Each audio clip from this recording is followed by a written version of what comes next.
Аграрии Бараныцкого района бьют рекорды. Упершыню ў гісторыі района 21 тысяча тонн зерня у одной гаспадарцы.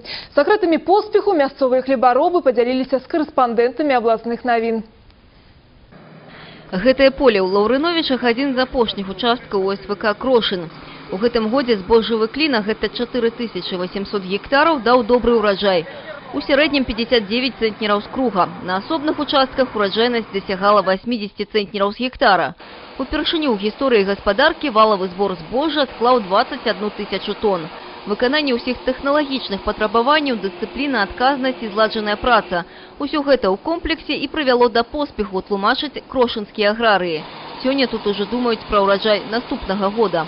Мы уже подготовили неплохой задел к следующему урожаю. Заготовлено удобрение на всю площадь, заготовлено органики будем носить. Вот сейчас наступит уже после уборки, будем заниматься уже полностью подготовкой к осенней посевной.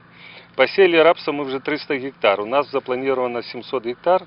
300, ну сегодня, если так смотреть по площадям, то будет уже 400-420 гектаров у нас же посеяно рапса. Прыклад працоўнага энтузіазму і прафесіяналізму паказвае старшы камбайнер Владимир Гончаров. Для яго гэта ўжо 8-я уборачная страда.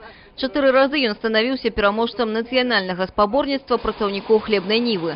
Сёлета на рахунку Владимира Гончарова 2300 тонн збожжа. Нормально. Сезон лучше, чем другие был, только вот дней, наверное, 4 постояли, дожди шли. А так уже бы закончили уборку. Цяперашняе жніво увойдзе ў гісторыю. Па ўраджайнасці хлебных ніў яно арыенцір для многіх гаспадарак. Але не толькі дзякуючы спрыяльным умовам надвор'я атрымаліся сённяшнія рэкорды, гавораць крошынцы. Нельга недацэньваць уклад земляробаў, навукоўцаў, новых тэхналогій, тэхнікі і імкнення людзей распарадзіцца зямлёй па-гаспадарску. Так што гэта не проста збег абставін, а вынік, да якога земляробы імкнуліся даўно.